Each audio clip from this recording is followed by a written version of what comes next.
va laisser les orateurs faire de leur mieux.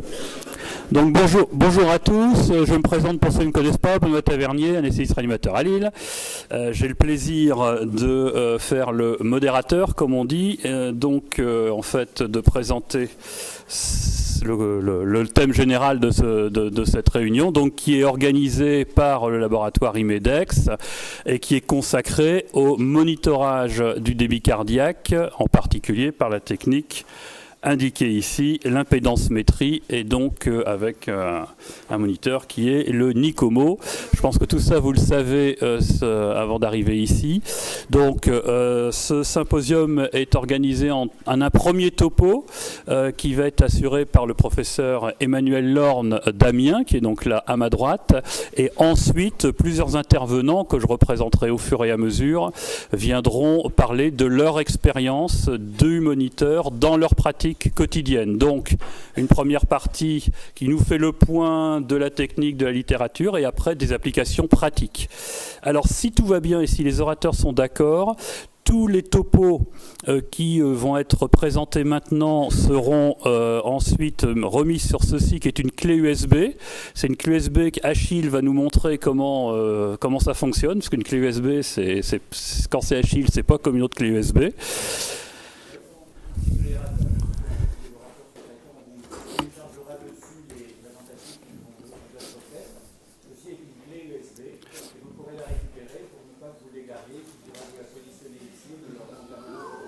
Voilà, il voulait faire ça, voilà, il est content. Ah.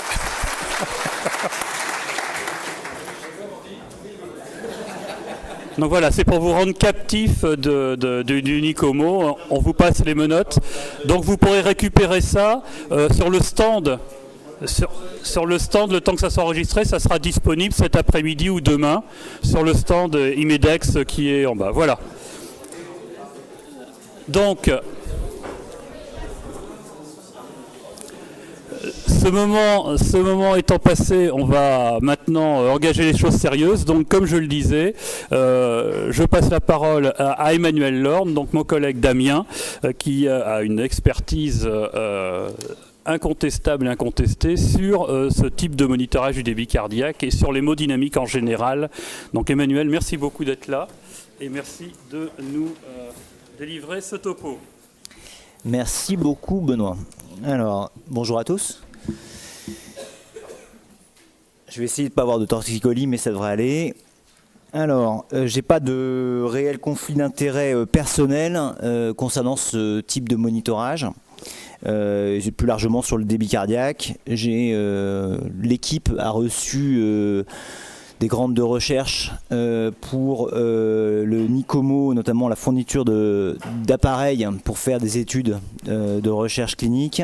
Et aussi, on a reçu un grant de Deltex CardioQ, donc le moniteur de débit cardiaque par Doppler œsophagien. Alors les questions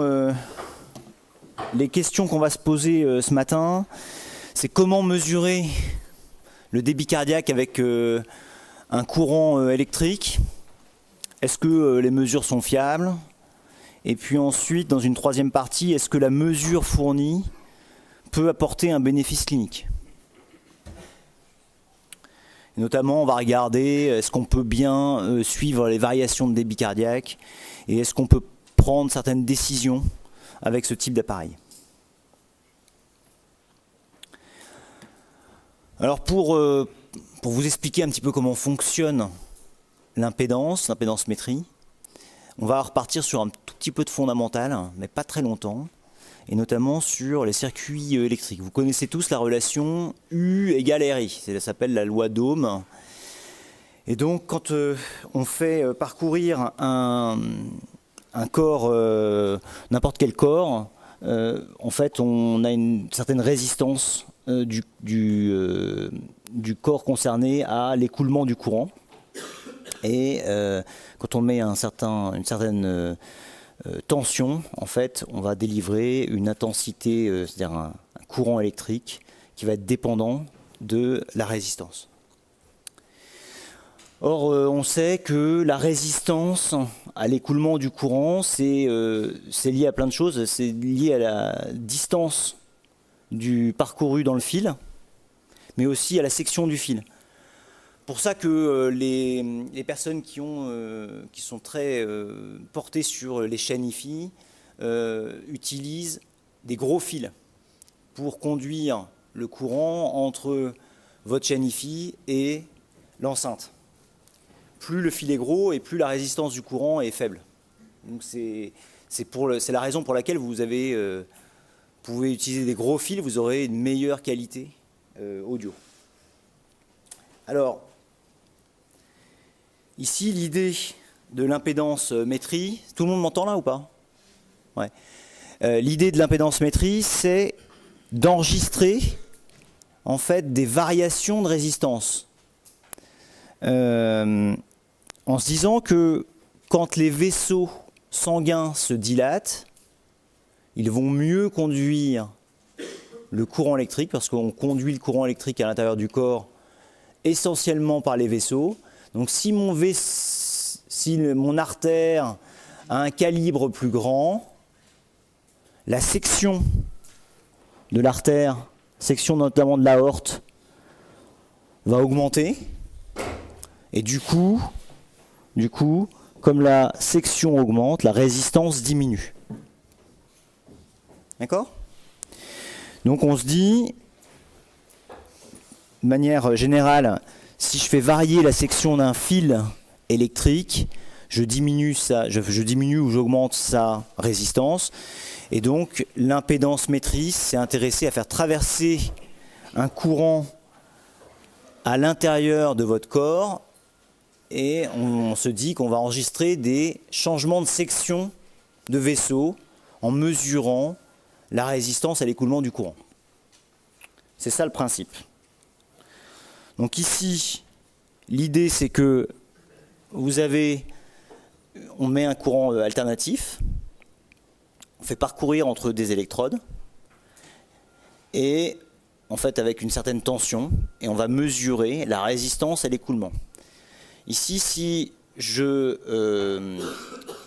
mets la conductivité à l'intérieur du thorax, qui est l'inverse de la résistance, eh bien en fait, on s'aperçoit que la conductivité dans le thorax augmente quand l'aorte est dilatée, notamment en systole, quand elle reçoit le volume d'éjection. L'aorte se dilate et on va avoir un changement d'impédance à l'intérieur du thorax, un changement de résistance. Donc la conductivité dans le thorax va augmenter.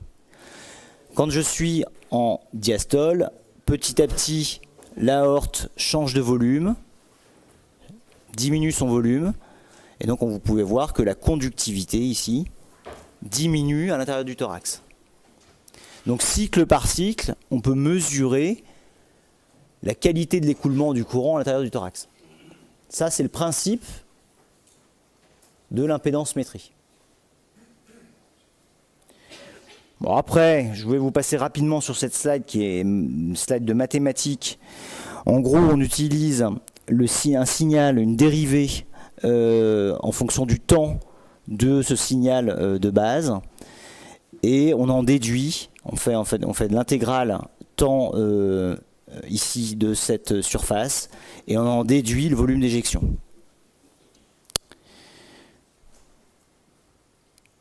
C'est bon pour tout le monde ? C'est fini après, ça va aller. Alors, il y a différents types d'appareils. Première catégorie d'appareils, ici, c'était ancestralement le même système que ce qui a été développé dans les années 70 pour les astronautes en fait, du programme spatial Apollo, qui en fait ont permis de développer l'impédance métrie, notamment aux États-Unis, et puis en Russie, Allemagne de l'Est, il y a eu aussi un programme pour les pilotes de chasse. En fait, on s'intéressait à savoir leur variation de débit cardiaque dans les vols. Et donc, ils utilisaient 4 paires d'électrodes, ici, disposées de part et d'autre du cou, et puis au niveau basie thoracique. Voilà. Donc ici, on mesure le signal on mesure le signal d'impédance-métrie, donc la dérivée, et on déduit en fait le volume d'éjection systolique battement par battement. Alors, il y a des systèmes maintenant qui deviennent un tout petit peu plus simples, puisqu'on peut s'affranchir de 2 paires d'électrodes.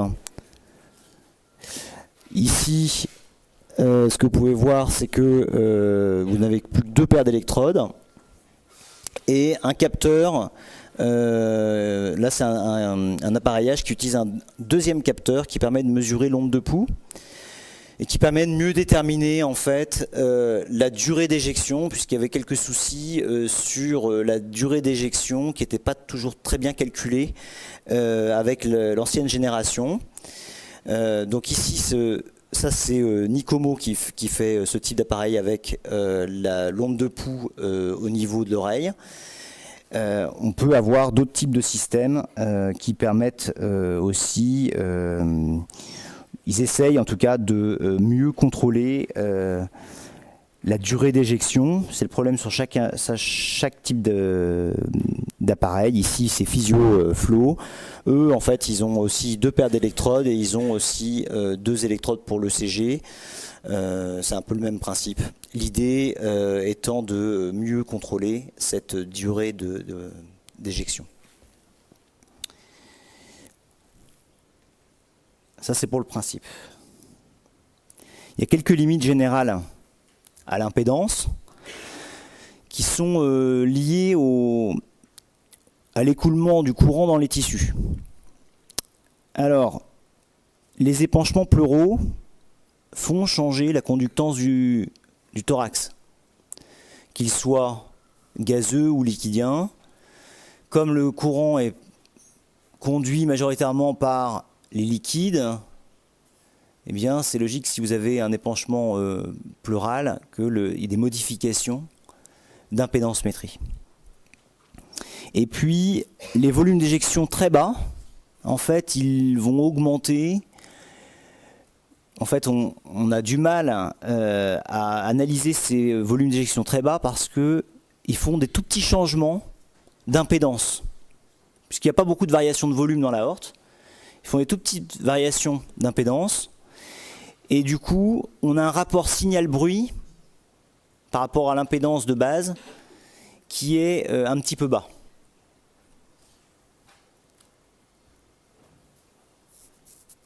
On a des limites cliniques qui sont sur l'acquisition du signal, c'est le bistouri électrique. C'est pareil que le Doppler œsophagien. Vous avez le Doppler œsophagien où vous avez du signal électrique, vous avez un trou dans votre signal de Doppler. Les arythmies cardiaques peuvent être un souci et il faut savoir qu'il y a des indicateurs de qualité du signal sur les appareillages récents. C'est-à-dire qu'ils vous disent si oui ou non vous pouvez, ou avec quel degré de fiabilité vous pouvez prendre en compte la valeur. Donc ça, je pense que c'est vraiment intéressant. Ensuite, il y a des modèles physiques, notamment sur la taille de la cavité thoracique, qui peuvent prendre en défaut ce type d'appareillage, comme l'obésité, et puis évidemment ce dont je vous ai parlé, les épanchements pleuraux et l'œdème pulmonaire, qui modifient la conductance du thorax. Alors, est-ce que la mesure est fiable ? Est-ce que la mesure est fiable ? Ça, c'est la grande question des personnes qui font de l'hémodynamique, c'est est-ce que c'est vraiment fiable ? Alors, là-dessus, je vais vous présenter 2 slides où vous verrez une série d'études. La première, l'étude Princeps, c'est une grosse étude sur des traumas, notamment de la chirurgie, de la réanimation, des urgences, sur des patients à haut risque. Et ils ont mesuré Swan-Ganz versus impédance, avec des appareillages qui datent un peu, 98. Alors ce que vous pouvez voir là, c'est qu'il y a une relativement bonne corrélation ici de mesure, hein, et vous pouvez voir aussi qu'il y a une dispersion relative qui est de l'ordre de 1,5 litre par mètre carré d'index cardiaque. Et ici, Ce que vous pouvez voir, c'est que le pourcentage d'erreur, le fameux pourcentage d'erreur, est de l'ordre de 40%. Le pourcentage d'erreur, ça mesure en gros la dispersion relative des valeurs de la différence entre la mesure qui est mesurée par la Swan-Ganz et la mesure qui est mesurée par impédance-métrie. Donc ici, plus l'écart par rapport au zéro est grand, plus la dispersion est grande. On dit que deux mesures sont interchangeables ou équivalentes si le pourcentage d'erreur est inférieur à 30%. Donc ici, vous voyez, on est à 40%. Alors sur les études récentes, on voit que ça, globalement, ça s'améliore. Ici, une première étude versus thermodilution, l'erreur est à 19%, donc ça c'est un papier qui date de 2011. Ici, c'était contre l'échocardiographie, on avait un pourcentage d'erreur à 53%. C'était une étude un petit peu discutable dans la manière dont elle est faite, puisque c'était fait avec combinaison anti-G et notamment on appuyait sur le ventre, donc ça peut faire varier l'impédance thoracique. Et puis ici, notre étude contre le Doppler œsophagien, où on avait montré un pourcentage d'erreur de 35%, et une autre étude qui avait montré contre l'IRM chez le volontaire sain, montré un pourcentage d'erreur de 26%. Donc vous voyez, globalement, on est entre 19 et 50%. Ça, c'est sur les choses récentes. Donc finalement, on est autour de l'interchangeabilité, on va dire. Quand on regarde une méta-analyse donc qui est plus large, qui englobe plus d'études. Vous voyez, il y a 13 études, dont des études un peu plus anciennes, des études plus récentes. Donc qui s'arrêtent en 2010. Vous voyez que quand on regarde ces études, on a une plutôt bonne corrélation, 0,80 de coefficient de corrélation. Et vous voyez, sur les 13 études, sur 435 patients, il y a un faible biais. C'est-à-dire que la différence mesurée entre la Swan-Ganz et l'impédance-métrie, relativement faible, une précision qui est de l'ordre d'1 litre, et un pourcentage d'erreur qui est de 43%. Voilà, ça c'est pour l'impédance-métrie. Cette méta-analyse, elle s'intéressait à plein de types de monitorage non invasif.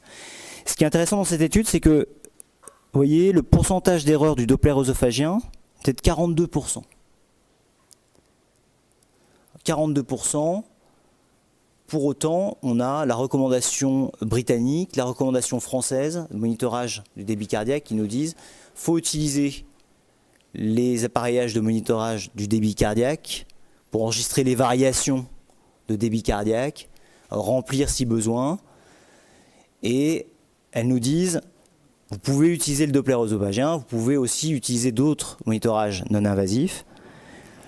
Et ce que vous pouvez voir, c'est qu'on se trouve dans le même type de zone de pourcentage d'erreur comparativement à la Swan-Ganz, entre le Doppler œsophagien et l'impédance-métrie. Alors finalement, est-ce que la valeur absolue, c'est si important que ça, à votre avis? Important la valeur absolue du débit cardiaque? Bah, j'aurais tendance à dire que c'est pas très important. Ici, c'est un exemple. C'est un exemple qu'on avait pris avec l'étude qu'on a fait. Ici, vous avez un enregistrement Doppler de volume d'éjection en temps réel, battement par battement. Vous voyez, il y a quand même une certaine variabilité de mesure. C'est plus fiable de prendre des moyennes que prendre des mesures comme ça, point par point. Ce que vous pouvez voir, c'est qu'ici, ça c'est les valeurs données par impédance-métrie. Vous voyez bien qu'ici, vous pouvez lire qu'il y a un événement qui arrive avec le Doppler. Vous faites une thérapeutique et finalement, vous retournez à un état de patient optimisé. Vous voyez qu'avec l'impédance-métrie, ici, on peut enregistrer ce type de variation. Alors finalement, c'est peut-être pas très grave d'avoir une différence entre les deux si j'enregistre bien ce type de variation.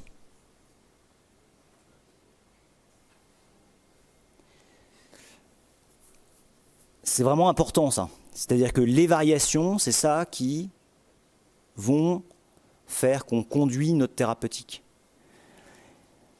L'idée, c'est qu'on doit optimiser le transport en oxygène. Le transport en oxygène, il dépend du débit cardiaque.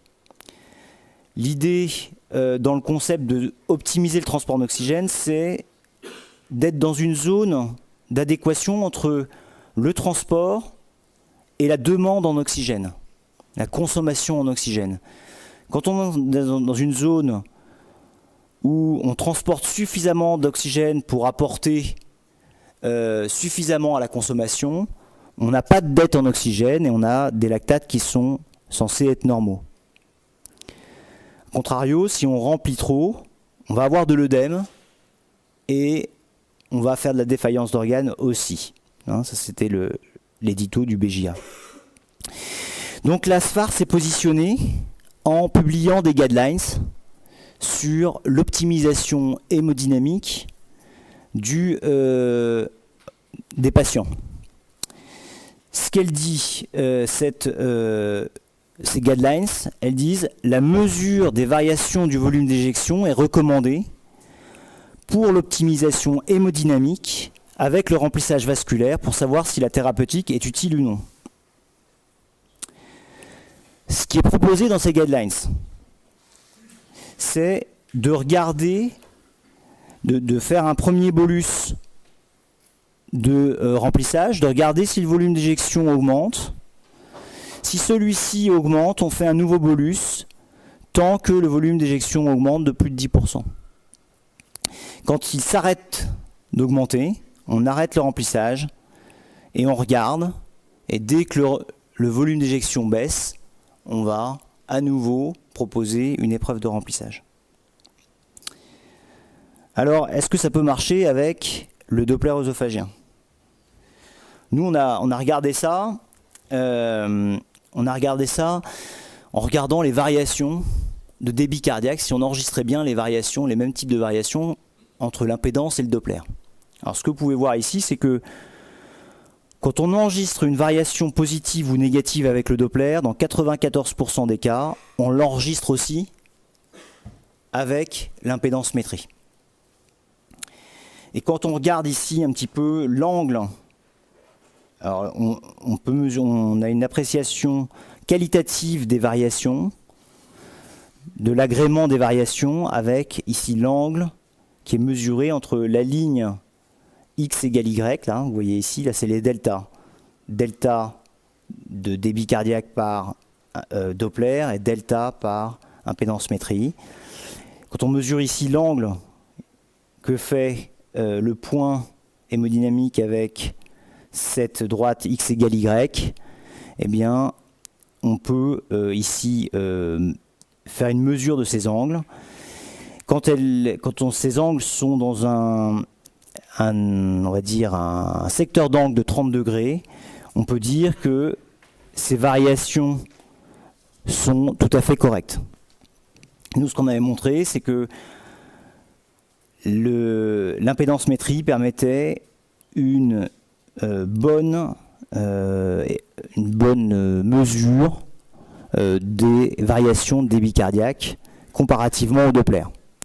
Donc ça c'est encourageant puisque toutes les études cliniques sur les outcomes, c'est-à-dire est-ce que mon patient est amélioré si j'utilise le moniteur comme le Doppler œsophagien, toutes ces études ont été faites avec le Doppler œsophagien.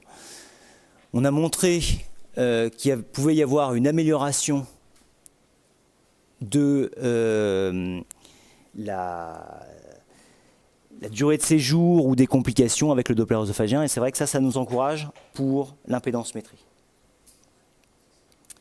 Alors est-ce qu'on peut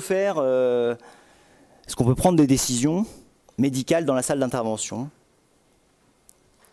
Alors avec ce type d'appareil, on peut mesurer les variations de débit cardiaque et on peut mesurer, savoir si le débit cardiaque augmente ou pas. C'est ce qu'on a vu précédemment. On a fait 2 autres papiers qui se sont intéressés à la rachianesthésie. On s'est dit, nos patients qui sont sous rachianesthésie, en fait, ils ne sont pas très monitorés. Donc ça, c'est embêtant. Il y a un peu un trou. On ne va pas leur mettre pour une prothèse de hanche quelque chose de très invasif. Et on ne va pas leur mettre un Doppler œsophagien puisqu'ils sont sous rachianesthésie. Et donc on a monitoré les patients avec un appareil d'impédance. Ce qu'on a montré, c'est que on pouvait quantifier la réponse au remplissage. Et notamment, on a essayé de faire des mini fluid challenge pour voir si le patient serait répondeur à un plus gros remplissage. Donc c'est une première étude ici qu'on a publiée dans le JA. Et puis, on a regardé aussi si ces mini fluid challenge pouvaient être prédictifs de l'augmentation de pression artérielle moyenne avec 500 ml de remplissage. Ce qu'on voit, c'est que quand on fait un mini fluid challenge, qu'on enregistre une augmentation de débit cardiaque avec l'impédancemétrie, eh bien c'est prédictif de la réponse à 500 ml de remplissage, que ce soit sur le volume d'éjection ou que ce soit sur la pression artérielle dans ce contexte de chirurgie orthopédique. Il y a une autre étude qui a été publiée relativement récemment sur la césarienne, qui est à mon avis aussi une bonne indication. Et cette étude, en fait, elle s'était intéressée à la rachianesthésie et aux variations hémodynamiques liées à la rachianesthésie et à l'injection de phényléphrine lors des rachianesthésies pour césarienne. Ce qu'ils ont montré, c'est qu'on pouvait suivre les variations de volume d'éjection. Ici, donc ici c'est les variations ici de volume d'éjection. Et ici, vous avez les variations de pression artérielle. Vous voyez que les variations de pression artérielle ne sont pas corrélées aux variations de débit cardiaque ou de volume d'éjection. Voilà ce que ce type d'appareillage peut vous apporter, à mon sens, sur le plan clinique. Alors, sur le bénéfice et le devenir clinique des patients, là, moi, je suis un tout petit peu plus... pas réservé, mais en attente de grandes études de phase 3. Ces études, elles ont été faites avec le Doppler, mais elles n'ont pas encore été faites avec l'impédancemétrie. C'est-à-dire, est-ce que mon patient a plus de chances de survivre à l'intervention chirurgicale ou est-ce que sa durée de séjour sera plus courte si j'utilise l'impédancemétrie ou si je ne l'utilise pas? Donc voilà, j'ai fini mon topo. Pour moi, le résumé est là. C'est-à-dire que l'impédancemétrie, ça ne marche pas très bien pour les valeurs absolues. Mais ça, il n'y a rien de nouveau et c'est peut-être pas très grave en fait, puisqu'on peut enregistrer les variations de débit cardiaque. On peut monitorer la réponse au remplissage. Le monitorage, il est plus ou moins continu dans le sens où, avec le bistouri électrique, on peut être impacté. C'est non invasif, c'est plug and play, vraiment ça, c'est-à-dire on pose les électrodes, c'est fini, et on peut l'utiliser pour l'ALR. Je vous remercie de votre attention.